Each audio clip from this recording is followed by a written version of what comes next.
So here we are today with two students from the USC Children's Hospital LA Summer Oncology Research Fellowship Program, which Concern was a part of sponsoring. And these are two students that we sponsored, Alec and Danae. So Danae, we'll start with you, ladies first. So if you can give us a little bit about your background and what you're up to. Definitely. So my name is Danae. I am a second-year medical student. I go to school at University of California, Riverside, and I am from Pasadena, California. Okay. Alec? Hello, my name is Alec Allee-Munoz, and I'm a second-year medical student at University of California Keck School of Medicine. I grew up about an hour away from here in Ventura County, but I went to undergrad at the George Washington University, where I got a Bachelor of Biology and Music. And then afterwards, I spent 2 more years in the DC area at the National Institutes of Health, where I was working on the development of one of the malaria vaccines. And so I was involved in one of those labs. So wow. That's so you don't sit around playing video games, I guess. Only not anymore. I didn't think so. So tell us that. So talk a little bit about how you got involved in cancer research.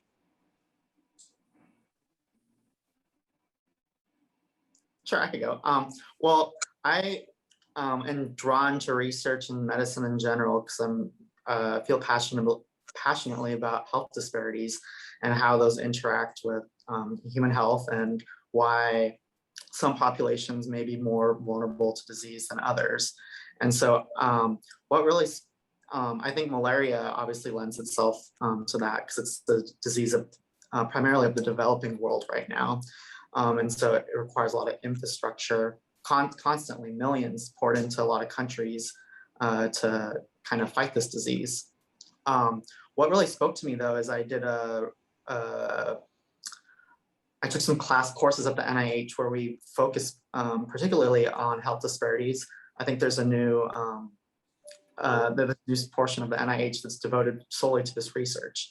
And so it really spoke to me that cancer, for instance, any human disease, you can really look not just from the social lens of why are some populations more vulnerable to disease, but you can really get into the nitty-gritty of the biological, biochemical mechanisms of disease, including social determinants of health. For instance, I was in one lecture where they were telling us that you can look at people based off zip code, and people in certain zip codes will have shorter telomeres, which protects you. That's a biochemical sign of aging. And so just from zip code, you can look at telomeres. And so, and even cancer markers, you can look at why you can look at certain populations and they might be more, so there might be higher incidence of, triple negative breast cancer and stuff like that. So I think, especially as a scientist and, like with my hard science background, I wanted to look at these, issues that kind of get labeled as social problems and, bring the full force of the scientific method to kind of address this. At the Concern Foundation, I was working on like HPV vaccine hesitancy, which obviously lends itself to cervical cancer and oropharyngeal cancer. And so I think my passion is kind of bringing the full force of the scientific method to answer some of these prevalent social problems. Right, and you like to focus on the underserved communities. Absolutely, yep. Yeah, and Danae, how about you? Yeah, I can explain a little bit where I came from and how I got to research. So when I was an undergrad, I was really interested in going into medicine, but as a chemistry student, I also exposed to a lot of research opportunities.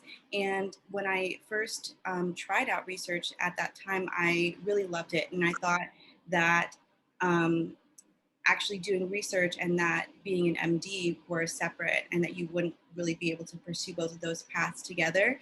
And it wasn't until I met a physician scientist during that time when I realized it was possible. So I wanted to continue to pursue that. And what drew me to cancer research specifically was actually about 3 years ago, I started working at UC Irvine during my time off between undergrad and med school. And I got an opportunity to work in a lab as a lab manager and a research assistant. And I really fell in love with cancer research because I felt that what we were doing primary bench research to really understand how cells work in a lab, wet lab environment.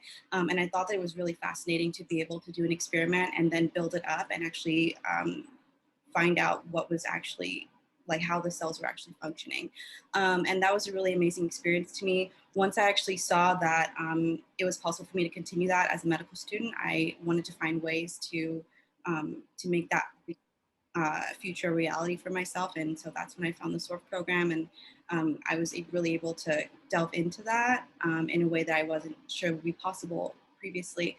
And so what I'm interested in researching is oncology. I started out with a protein research with the lab at UC Irvine. I was able to continue a project with the SORF program that is very similar to that, looking at how mutational signatures are going to affect the ability of patients to survive under immunotherapy. And so that's what I'm interested in. Wow. So for you, though, a physician scientist is really the direction. That's where you see yourself in the next, once you graduate. And Yes, I definitely think that that's the path that I want to go down. This program showed me that there's a lot of steps to achieve that goal. Previously, I wasn't sure that it was possible, and now I know what to do to get there. There's still a lot of work to do for sure, because I know that I need to get more research experience and continue, but I feel like this is a perfect stepping stone because I was able to do my own project independently, and I didn't think that that was also going to be possible for me to do this early in my career. And now I feel like I'm equipped with the tools to actually be able to achieve that. yeah. And Alex, you see yourself only as a scientist or as a physician scientist? No, definitely. I would say, no, physician scientist. I think, Yeah. I think especially like as you look to the future, the role of the physician is kind of changing. And so while I am passionate about providing, culturally competent care and all that, I think the kind of physician I want to be is to not just treat the problems, but kind of get into like the underlying why and do something about it. And I personally think that bringing the full force of the scientific method, being a scientist can help, kind of address the root of a lot of these problems. And so I definitely see myself as a physician scientist, or would like to be, and that's the goal. Well, I agree with you. I mean, I agree with both of you. I think it's very important to not just work in the laboratory on the bench, but I think to interact with the patients and the families and to see firsthand emotionally and physically what they're all going through, and how what a difficult process it really is, especially for a family. And cancer is going to touch all of our lives, unfortunately. So let me ask you a question based on that. Have either of your lives been touched by cancer directly? Is that sort of what drove you towards the cancer research area? Well, for me, my grandmother passed away from cancer. Unfortunately, it prevented me from being able to ever meet her because it happened before I was born. But I could see the effects that it had on my mother and my aunts and my uncles. And when I was younger, I kind of just thought of cancer as this disease that was like any other, but I didn't realize how pervasive and how devastating that it could be until I was older and I really understood what cancer was. And it's not just one thing. Cancer is many, many different diseases, and each of them work in different ways and affect different parts of the body. And in some sense, I started to feel that you're almost lucky if cancer doesn't affect you or someone that you know closely. And I've had multiple friends who have family members affected by cancer, and even a personal friend of mine who suffered from cancer. Luckily, she recovered, but that's not the case for everyone. So I feel like in terms of, you know, which research fields are very rich and in need of support, cancer is definitely a big one, and I'm happy to be a part of it. Yeah. Alex, how about your family? Yeah, I'd say so. Actually, I mean, as you said, it affects, whether it's a personal family member or somebody we know, it almost affects all of us, unfortunately. When I was growing up, my mom had thyroid cancer, which is luckily is a very treatable one. But I do remember that was she had to leave for radiation treatment and couldn't be around my brother and I when we were like in first grade. So, but since it was so treatable, that I had to remember, like, oh wow, my mom really is a cancer survivor. I think what more personal was middle school. I actually had a childhood friend that got some severe form of, I think it might have been bone cancer, and he's still fighting it to this day, which just really speaks to how, as you said, it's multiple different diseases. It could be a very treatable kind of cancer, it could be benign, it could be a lifelong battle. Yeah. So. Yeah. Well, I love the fact that you both want to be physician scientists, because I think, like we sort of mentioned earlier, I think it's really important for the patients to see people that they can relate to. You know, there are not a lot of African Americans in the cancer research community or physician scientists, at least not through my travels, and people of Hispanic heritage. So I think that it helps the patient and helps the families relate to their doctor when you speak the same language and they look like you, and you can share similar upbringing and situations, and that's really important. So I mean, I applaud both of you for taking this journey and wanting to do something special in the world, more so than the average person. So I think it's great. I do want to ask though, can you give us a little bit about the your experiences with the summer oncology program, how you felt about it, and what would you say to somebody if they asked you, they were thinking about putting in an application for next year? What would you tell them? I would tell them that it's a really, really good idea. If you are someone who's interested in research in medical school, this summer is a perfect time to be able to explore that. I think that it's not easy to find pathways to research when you're doing it all on your own. Of course, it's possible, but it's always nice to have like your first introduction into that sphere.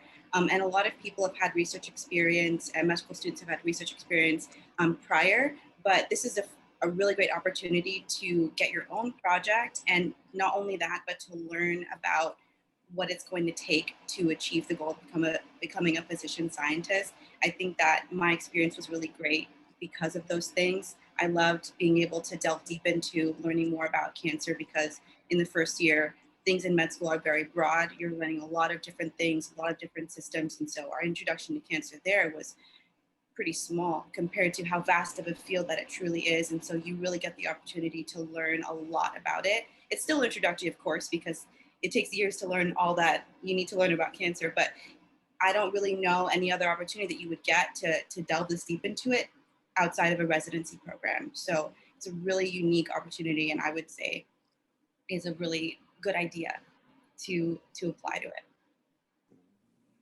Yeah, I would echo that. I would say, go for it. Regardless, I mean, I think it's obviously primarily geared for people that would like to do research in their career. But I think this program, I think everybody came out of it, and I think they'll be a better physician for it and a better scientist for it. I know specifically my project was dealing with a lot of like vaccine hesitancy, and what bigger issue is there than that today? And so I really learned about, just kind of how to tackle that, and just even what the definition of vaccine hesitancy is. I think that language keeps on changing, and they're really trying to, be precise about definitions now.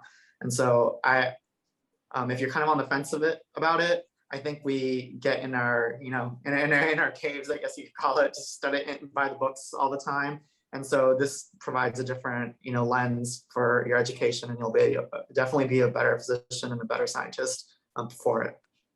Yeah, no, I agree 100% with you. And that's why our organization, it's important for us. This is the third year that we have supported some of the students to be a part of this program, because I do think it's important. And by the way, you can now put on your resumes that you've gotten funding from an independent cancer research organization. So make sure that you remember that the first funding that you got came from the Concern Foundation. But the other thing that I wanted to say is that we're very impressed by both of you and the projects that you tackled, and listening to your 3.5 minute or whatever they were presentations, how you can put 8 or 10 weeks into 3 minutes and compress it into showing the value of this program, I think was really important. But I want to also remind you that when you graduate and when you are looking for your funding, you have a home, and that's called Concern Foundation. And we hope that you will be staying in touch with us, and you'll be applying for grants from us, because we want to follow your career and we want to be a part of your success throughout your career in cancer research and as physician scientists. So I just want to thank you guys for who you are. You're giving back something to the world that most people don't do, and to sacrifice your summer and to be really focused and dedicated.